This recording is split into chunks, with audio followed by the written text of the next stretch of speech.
అందరికీ నా ఉదయపూర్వ నమస్కారాలు. నేడు ఏదైతే రేపు భోగాపురం ఎయిర్పోర్టు ప్రారంభిస్తున్నారో ఆగస్టు 1 అని చెప్పి నిన్న రాష్ట్ర ప్రభుత్వం ఇన్విటేషన్ రిలీజ్ చేసింది. ఇది chief secretary government of Andhra Pradesh మరియు secretary minister of civil aviation government of India ఆధ్వర్యంలో రేపు 1వ తారీఖు ప్రధానమంత్రి గారు అల్లూరు సీతారామరాజు ఎయిర్పోర్ట్ జాతికి అంకితం చేస్తానని ఒక ఇన్విటేషన్ రిలీజ్ చేశారు. ఈ ఇన్విటేషన్ ని మేము తీవ్రంగా తప్పుపడుతున్నాం. ఎందుకంటే ఇది ఈ రాష్ట్ర ప్రభుత్వం ఇది అధికారిక ప్రోగ్రాము, తెలుగుదేశం పార్టీ ప్రోగ్రాము అర్థం కావట్లే. ఎందుకంటే దీంట్లో చాలా వైలేషన్ చేశారు, ప్రోటోకాల్స్ వైలేషన్ చేశారు. ముఖ్యంగా ఆ ప్రాంతానికి చెందిన opposition party leader Botsa Satyanarayana గారి పేరు లేకపోవడం చాలా విడ్డూరం. అలాగే అక్కడ స్థానిక ఎమ్మెల్యే మన నిలమర్ల లోకం నాగమాధవ్ పేరు లేకపోవడం ఇంకా విడ్డూరం. అలాగే BJP floor leader P Vishnukumar Raju గారి పేరు లేకపోవడం ఇంకా హాస్యాస్పదం. అంటే కూటమి ధర్మాన్ని చంద్రబాబు నాయుడు గారు పాటిస్తున్నారో లేదో మాకు తెలియట్లేదు. కానీ ఈ రోజు మిత్రపక్షాలతో కలిసి చంద్రబాబు నాయుడు గారు కూటమి పార్ట్నర్ని అణిచివేయాలని చూస్తున్నారు. మరి నిజంగా ఎంత దుర్మార్గం అంటే ఆ ఇన్విటేషన్ కార్డులో మీరు పేర్లు చూస్తే శ్రీ నరేంద్ర మోడీ గారు ముఖ్య అతిథిగా, అబ్దుల్ నజీర్ గారు గవర్నర్ గారు, నారా చంద్రబాబు నాయుడు గారు, రామ్మోహన్ గారు ఏవియేషన్ మినిస్టర్ గా ఆయన ఓకే, అలాగే స్టేట్ సివిల్ ఏవియేషన్ మినిస్టర్ గా Muralidhar Mohan okay, K Pawan Kalyan deputy chief minister గా ఓకే. కానీ తర్వాత వచ్చిన పేరు నారా లోకేష్.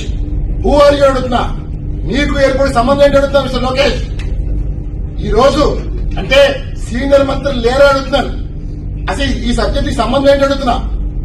మరి అంటే ముఖ్యమంత్రి కొడుకైతే ఇష్టం వచ్చిన ఆడతారంటే చూస్తూ ఊరుకుంటానికి తెలుగు జాతి గాలి దొరుకులు లేదు. నువ్వు చంద్రబాబు కొడుకు అవ్వచ్చు, ఎన్టీఆర్ మనవడు అవ్వచ్చు, కూతురు బిడ్డగా, కానీ ప్రోటోకాల్స్ లో నువ్వు చీటగా ఆఫ్టర్ ఆల్ ఒక జూనియర్ మంత్రి మాత్రమే. మరి ఆ జిల్లాకున్న ఉత్తరాంధ్రలో శ్రీకాకుళం జిల్లా ఉన్న అచ్చెన్నాయుడు గారు ఒక సీనియర్ మంత్రి. మరి విజయనగరం జిల్లా ఓ మినిస్టర్ ఉన్నారు, కొండపల్లి శ్రీనివాస్ లేదు. అలాగే ఉమ్మడి విశాఖపట్నం హోంమంత్రి అనిత గారు మరియు ఆ విజయనగరం జిల్లాకి ఇన్ఛార్జ్ మినిస్టర్ దళిత మహిళ. మరి నాడు వైఎస్ఆర్సీపీ మాజీ మంత్రి గుడివాడ అమర్నాథ్ ఏదో మేకప్ అన్నారని చెప్పి టీడీపీ నాయకులు ఫుట్బాల్ లేకుండా ఆడిసిన మీరు ఈ రోజు ఒక దళిత మహిళకి అన్యాయం జరిగితే నిద్రపోతున్నారా my dear brothers and ladies TDP? ఎందుకంటే అంటే నేను ఎందుకంటున్నానంటే చంద్రబాబు నాయుడు గారికి దళితులంటే ఇష్టం ఉండదు. ఆయనకి ఒకటే, ఆయనకి ఎస్సీలుగా పొట్టాలని ఎవరు కోరుకుంటారని కుల విపక్ష రాజకీయాలు గతంలో ఆయన చేశారు, సీఎం ఉన్నప్పుడే ఆయన. మరి ఈవేళ వైలేషన్ ప్రోటోకాల్స్ చేశారు అంటే చంద్రబాబు నాయుడు గారు ఏం మెసేజ్ చేస్తారో అడుగుతున్నాం మిస్టర్ చంద్రబాబు నాయుడు గారు. మీరు నాడు ఇదే ప్రాంతం అల్లూరి సీతారామరాజు పుట్టిన పెరిగిన గడ్డది. నాడు రోదర్ ఫోర్డ్ ని ఎలాగైతే ఢీకొట్టారో అల్లూరి, ఈ రోజు రోదర్ ఫోర్డ్ లాంటి చంద్రబాబుని ఏం చేయాలని అడుగుతాను. ఈ రోజు మీ నీచ రాజకీయానికి, మీ నీచ సంస్కృతికి ఆంధ్రప్రదేశ్ ఎలాగా నాశనం చేశారు, అప్పుడు ఆంధ్రప్రదేశ్ చేశారు. మరి ఈ రోజు మీరు ఆడిన ఆట పాడిన పాట పాడటానికి వైసీపీ వాళ్ళు భయపడలేమో, కానీ తెలుగు శక్తి భయపడుతుంది మిస్టర్ చంద్రబాబు నాయుడు. ఎందుకంటే ఒక ముఖ్యమంత్రిగా మీరు 40 సంవత్సరాలు చెప్పిన ముఖ్యమంత్రిగా మీరు రోజు రోజుకి పత్రం అయిపోతున్నారు. మరి ఈ రోజు పి విష్ణుకుమార్ రాజు గారు విశాఖపట్నం ఆయన ఎయిర్పోర్ట్ కొనసాగాలని చెప్పి ఆయన కొంతకాలంగా ఫైట్ చేస్తారు, ఒక బంధాన్ని విడిచేస్తారు. ఇలాంటి పెద్ద పెద్ద మాటలు చాలా మాట్లాడారు. ఆయన మాట్లాడారని చెప్పి ఆయన పిలవటం మానేశారా చంద్రబాబు నాయుడు గారు అడుగుతారు. ఈ రోజు వైసీపీ గొడ్డల పార్టీ అంటున్నారు. ఆ పార్టీకి 40% ఓటింగ్ వచ్చింది. మరి మీకు తెలుసో తెలీదో, మీరు జనసేన బీజేపీతో కలిస్తేనే మీరు గెలిచారు, సింగిల్ గా అయితే మీరు గెలవలేదు. మరి ఈ రోజు కూటమి ధర్మాన్ని మీరు పాటిస్తారని అడుగుతున్నారు. మీరు నాటు చేసుకున్న మీ పెళ్లి నాటి ప్రమాణాలు మీరు పాటిస్తున్నారా చదవని అడుగుతున్నారు. అంటే మీరు డైవర్స్ ఇచ్చారని అడుగుతున్నారు. బీజేపీకి జనసేన డైవర్స్ ఇచ్చారని అడుగుతున్నారు. ఎందుకంటే ఈ రోజు ఏదో నేనే చేశా, మీ కొడుకు నారా లోకేష్ చేశారు అని ఒక లేనిపోయిన కలరింగ్ ఇస్తున్నారు. అసలు చంద్రబాబు నాయుడు గారు అసలు లోకేష్ కి ఈ ఫంక్షన్ కి సంబంధం ఏంటి అని అడుగుతున్నారు. ఆయన ఆఫ్టర్ ఆల్ ఐటీ మరియు హెచ్ఆర్డీ మినిస్టర్ మాత్రమే, ఇంకోటి అయితే కాదు. మీరు ముఖ్యమంత్రి అయినప్పుడు చూద్దాం, ఆ కుర్చీలో కూర్చున్నప్పుడు చూద్దాం. ఇంకా ప్రజలకు ఒప్పుకోలేదు, ఇంకా మీ ఎమ్మెల్యేలు ఇంకా ఎవరు కూడా సిద్ధంగా లేరని మనం చేస్తున్నాం. ప్రోటోకాల్ వైలేషన్ చేసిన తప్పు కాదు అడుగుతున్నారు. అలాగే నెక్స్ట్ లోకేష్ తర్వాత బీసీ జనార్దన్ రెడ్డి గారు. ఆయన గమ్మత్తు విషయం ఏంటంటే ఆయన roads and buildings, infrastructure and investments, ఇది ప్రైమ్ మినిస్టర్ చూస్తే బాగోదని చెప్పి రోడ్స్ అండ్ బిల్డింగ్స్ మొదలు శాఖ తీశారు, ఇన్ఫ్రాస్ట్రక్చర్ అండ్ ఇన్వెస్ట్మెంట్ పెట్టారు. అంటే ప్రతిదీ మోసంతోనే ప్రభుత్వం పాలిస్తుంది. నెక్స్ట్ కలిసేటి అప్పలనాయుడు, అక్కడ స్థానిక ఎంపీ కాబట్టి ఆ భోగాపురం ఆయన భాష ఉంది కాబట్టి పెట్టారు. మరి what about Bhogapuram Janasena MLA madam నా లోకమాధవి, అంటే మహిళలు ఇక్కడ ఎందులో కూడా ఇద్దరు మహిళలకి అర్హత ఉంది. ఈ డయాస్ మీద ఇద్దరు మహిళలకి, ఒకటి లోకమాధవి గారికి, రెండు హోమ్ మినిస్టర్ అనిత గారికి, ఎందుకంటే ఆమె ఇన్ఛార్జ్ మినిస్టర్ ప్రాంతానికి. మరి అంటే మహిళలు అంటే ఎంత చిరుచూపు చూడండి. వీళ్ళు వేదిక పైన కవులు మాత్రం చెప్తారు 33% ఇంప్లిమెంట్ చేసేస్తారంట. రేపు భోగాపురం ఎయిర్పోర్ట్ అంటే ఇది ఓపెనింగ్ అలాగా కాదనుకోండి, కనీసం ఇన్విటేషన్ మీద కూడా మహిళ పేరు ఇవ్వడం కూడా చంద్రబాబు మనసు ఒప్పులేదు. ఎందుకు ఒప్పులేదంటే కేవలం దళిత జాతి అంటే ఆయనకి అసహ్యం. మరి ఇదే ఒక ముఖ్యమంత్రి అన్ని కులాలు వేస్తే ముఖ్యమంత్రి అయ్యారు, ఒక కమ్మ కులం వేస్తే అవ్వలేదు. నేను కమ్మవాడినే, 6% మా కమ్మ కులం ఉంది ఈ రాష్ట్రంలో. అంతేగాని ఈ రోజు రాము కులపించలేదు. నాకు ఎటువంటి no feelings, no emotions, no manipulations, no calculations and no sentiments also. Telugu జాతి కోసం ఈ రోజు రామ్ ఈ యుద్ధం ఎందుకు చేస్తాడంటే నేను ముందు హిందువుని, తర్వాత భారతీయుని, ఆ తర్వాత ఆంధ్రుని. ఈ రోజు నా దేశ ప్రధాని గౌరవాన్ని మంట కలపాలని చూస్తున్నారు కాబట్టి నా దేశ ప్రధాని గౌరవం కాపాడటం కోసం ఎంత దూరం వెళ్తా, యుద్ధం చేస్తా, భయపడు. అసలు ఎవరైనా సరే మన హిందూ భారతదేశం హిందుస్థాన్ అన్నారు. ఏదో ముస్లిం పేరో క్రిస్టియన్ పేరో దేశాన్ని పెట్టలేదు, హిందుస్థాన్ ఇండియా. మరి ఈవేళ హిందుస్థాన్ దేశంలో, హిందూ దేశంలో ఈవేళ ఆచారం తెలియవో మీకు? ముఖ్యమంత్రి గారు మీకు ఆచారం 40 ఏళ్ళు ఇండస్ట్రీ అంటున్నారు, 77 సంవత్సరాల వయసు మీకుంది, పెద్దరికం మీకుంది.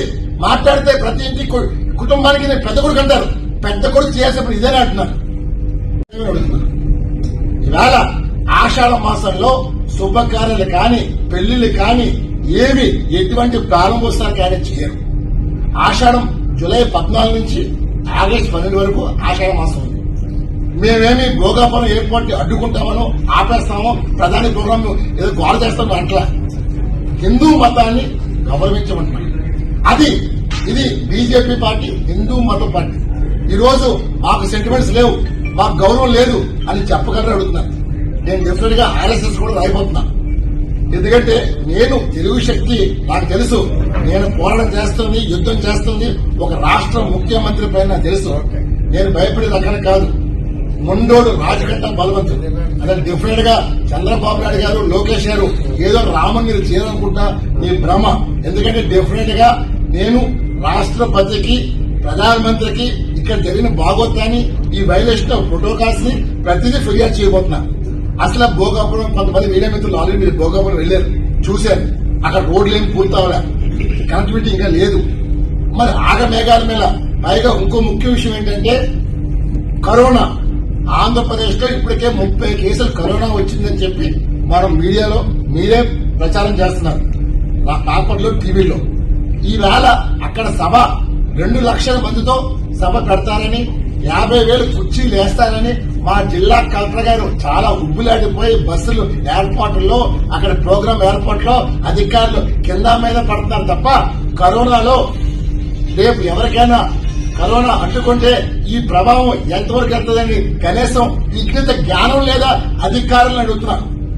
ఎందుకంటే ఇవాళ ఎలాగైపోయిందంటే వ్యవస్థ నాడు జగన్ పాలనలో అధికారులని వాడు భయపడ్డాడు. ఈ పాలనలో అధికారులు బరితెగించేశారు. దోచుకుంటాం ఇవాళ 22A అడ్డగోలు దోచుకుంటారు. కలెక్టర్ కాల్ నుంచి కింద స్థాయి వరకు ప్రతి ఒక్కరు అవినీతితో కూరుకుపోయారు. నేను ఎందుకు చెప్తానంటే సిస్టమ్ మనం బాగుంటే కింద సిస్టమ్ బాగుంటుంది.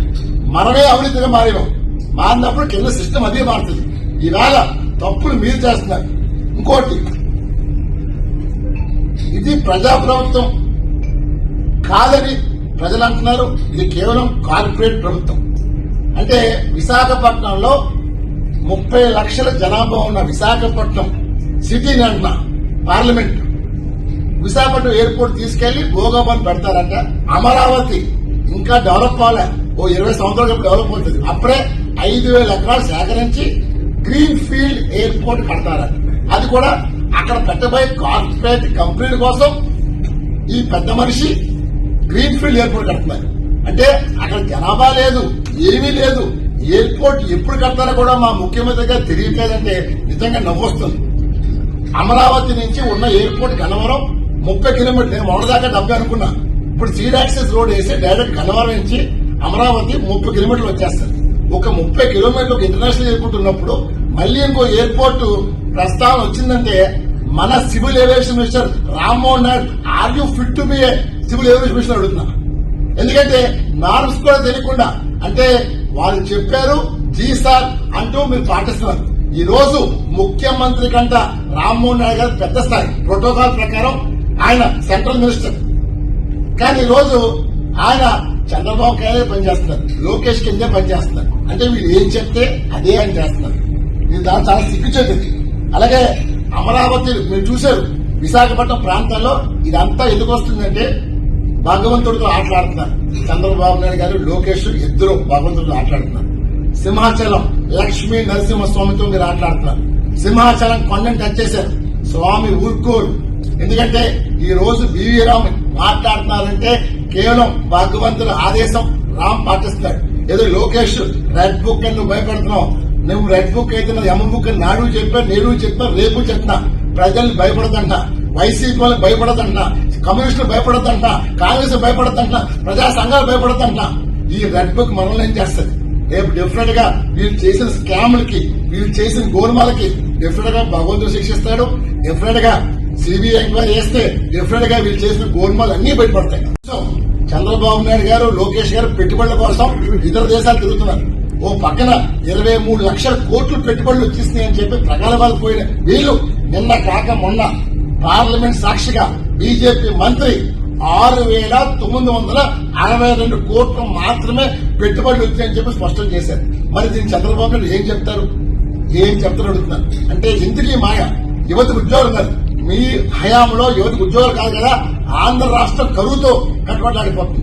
ఇలా డేటా సెంటర్ల కంట ఈయన పోలవరం నుంచి లక్షణాల నుంచి వాళ్ళు నీరు ఇస్తారంట. ఇక్కడ విశాఖ ప్రజలకి నీరు లేదు, రైతులు నీరు లేదు. కానీ పోలవరం నీళ్లు మాత్రం తీసుకెళ్లి డేటా సెంటర్లకు ఇస్తారే, ఇష్టం వచ్చినట్టు భూములు దారం చేసేస్తారు. మొన్నే చూసాం, అక్కడ ఎలమంచిలో కొండల్ని తవ్వేస్తున్నారు. తవ్వేసి ఇంకా పైపేడు నేను చీట్లేదు, గత ప్రభుత్వం చేసిందని గత ప్రభుత్వం నిందిస్తున్నారు. సిగ్గుండాలి చంద్రబాబుకి, లోకేష్ కూడా. ఎందుకంటే వాళ్ళ ప్రజలు గత ప్రభుత్వం ఏదో చేసేసింది, ఈ రాష్ట్రం నాశనం అయిపోయింది అనే ఉద్దేశంతో ఈ రోజు మిమ్మల్ని గెలిపిస్తే ఈ రోజు మీరు ఏం చేస్తారు? వాళ్ళని మించి అవినీతి మీరు చేస్తారు. ఇదా నేను కోరుకుని ఉంటాను. మీరు అందరూ ఒక విషయం గమనించండి. నేను చంద్రబాబు గారి నుంచి 2 ఏళ్ల నుంచి చాలా దూరంగా ఉంటున్నాను. అంతకుముందు ఎప్పుడు కలిసి రామ్ ఎందుకు మానేస్తారంటే ఈ భాగవతాలన్నీ నాకు తెలిసిన తర్వాత నేను విసిగెత్తిపోయి ఇలాంటి వ్యక్తి చూద్దాం ఏం చేస్తారు. కానీ రోజు రోజుకి పతనం అవుతుంది. ఆంధ్రప్రదేశ్ పతనం విషయం చెప్తుంది తప్ప అభివృద్ధి కరెక్ట్. మరి ఇలాంటి వ్యక్తి ఇవాళ గుంటూరులో ఒక మహిళల పైన అంత దాష్టికం చేస్తే సిగ్గు లేకుండా ఇంకా మాట్లాడుతున్నారు. మరి హోంమంత్రి గారు ఒక మహిళ అయ్యండి ఆ గుంటూరు ఆ ఎమ్మెల్యే పేరు చెప్పడానికి నాకు సిగ్గేస్తుంది. కానీ ఒక రౌడీల కంట గోండాల కంట తయారై ఇజ్రాయల్ పెట్టుకుని దాడి చేస్తారు. మరి ఇలాంటి వ్యక్తులు, ఇలాంటి రౌడీలు, ఇలాంటి గోండాలు మొన్న చూసాం. అమరావతి రైతులు జగన్ దగ్గరికి వెళ్లి ఊరబెట్టుకున్నారు. మరి నాడు భూములు ఇచ్చిన రైతులు 33 ఎకరాలు భూములు ఇచ్చారు. ఎందుకు ఇచ్చారు? చంద్రబాబు వదిలించేస్తాడు ఈ రాష్ట్రాన్ని, మేము బాగుపడుతున్నాం. ఈ రోజు నిజంగా అమరావతి రేపు 2029లో ఈ ప్రభుత్వం పోవడం కన్ఫర్మ్, ఏం డౌట్ లేదు. నేను భవిష్యత్తు ముందే చెప్పేస్తున్నా. ఆనాటి అప్పుడు అమరావతి రైతుల పరిస్థితి ఏంటి, మహిళల పరిస్థితి డెఫినెట్ గా వాళ్ళు ఆత్మహత్యలు చేసుకుంటారు. ఆత్మహత్యలే అది ఒక ఎడారిగా శ్మశానంగా మారిపోతుంది. మరి నేను ఒకటే కోరుతాను, నేను జగన్మోహన్ రెడ్డి గారి దగ్గర అంటే ఒక కంపెనీని పంపిస్తే ఆ కంపెనీ పైన దాడి చేశారు. రైతులు ఎప్పుడు దాడి చేయరు. రైతులు వాళ్ళు పండించే పంట గిట్టుబాటు ధర లేకపోయినా సరే నోరు మూసుకుని కూర్చున్నారు. టమాటా 2 రూపాయలైనా సరే రోడ్డు మీద వదిలేస్తారు తప్ప వాళ్ళు ఎప్పుడు దాడి చేయరు. టీడీపీ గోండాలు, టీడీపీ రౌడీ మొక్కలు దాడి చేసి మళ్ళీ ఇదేదో రైతులు చేశారని బిల్డప్ ఇస్తారు. నేను ఒకటే కోరుతాను, చంద్రబాబు నాయుడు గారు ఈ రాష్ట్రాన్ని అభివృద్ధి కాదు కదా, రాష్ట్రాన్ని అప్పుడు ఆంధ్రప్రదేశ్ గా చేస్తున్నారు. మరి ఇలాంటి వ్యక్తి నాడు మోడీ గారిని మీకు అందరికీ తెలుసు, మోడీ గారు కళ్ళాన్ని వదిలేశారు, బిడ్డలు లేరు, ఏం తెలుసు అని యాక్షన్ చేసుకొని ఢిల్లీ నడి పొద్దున మాట్లాడిన వ్యక్తి వేళ మా ప్రధానమంత్రి గారిని తప్పుదో పట్టిస్తారు. మా ప్రధానమంత్రి గారు ఈవేళ పవన్ కళ్యాణ్ వల్ల క్షమించి ఆయన ఒప్పుకున్నారు. బీజేపీ అనేది టీడీపీతో ఎప్పుడు కలవదు. పవన్ కళ్యాణ్ భిక్ష చంద్రబాబు పెట్టారు. నాడు అరెస్ట్ అయినప్పుడు పవన్ కళ్యాణ్ రాకపోతే చంద్రబాబు గురించి మాట్లాడటానికి ఒక్క నాయకుడు కూడా ముందుకు రాలే, భయపడి ఇంట్లో దాక్కున్నారు. ఈ రోజు చంద్రబాబు పార్టీ భిక్ష పెడితే తెలుగుదేశానికి ఈ రోజు వీరికి నోరు లెగుస్తున్నాయి. ఇవాళ ఒకటే అడుగుతాను, నాడు ముండ మోపుల కింద ఇంట్లో దాక్కున్నారు. పవన్ కళ్యాణ్ మీకు ఆక్సిజన్ ఇచ్చాడు, అంతేకాని మీకు పౌరుషం లేదు. ఈ రోజు ఎలక్షన్ నిజంగా ఒకటే పిలిపేస్తున్నారు. ఈ భోగాపురం ఇంటర్నేషనల్ ఎయిర్పోర్ట్ గా ముఖ్యమంత్రి గారు ఒకటే సవాల్ ఇస్తున్నా, మీ నంబర్ 1, నంబర్ 3 ఎమ్మెల్యేలు ముగ్గురు రాజీనామా చేసి గెలవగలరు అడుగుతాను. ఈ ముగ్గురు రాజీనామా చేస్తే ఈ ప్రభుత్వం పడిపోతుంది. చేయగలరు అడుగుతాను, చేస్తే తుక్కు ఓడిపోతారు.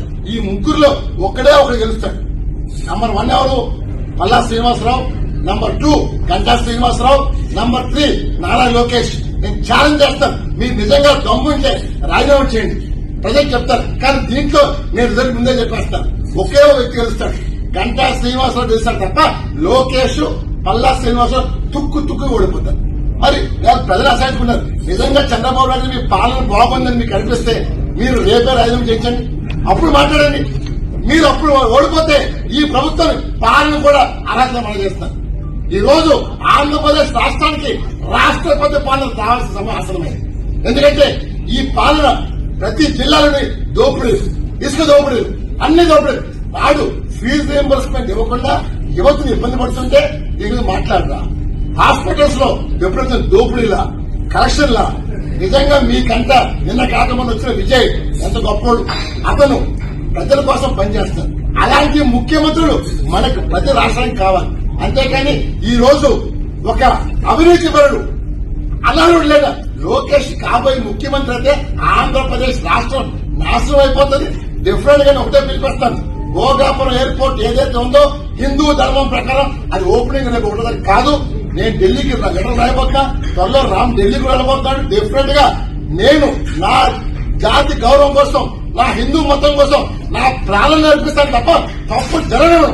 ప్రధానమంత్రి గౌరవం కాపాడతా. చంద్రబాబు చేస్తే అరాచక పాలన ఎండగడతా.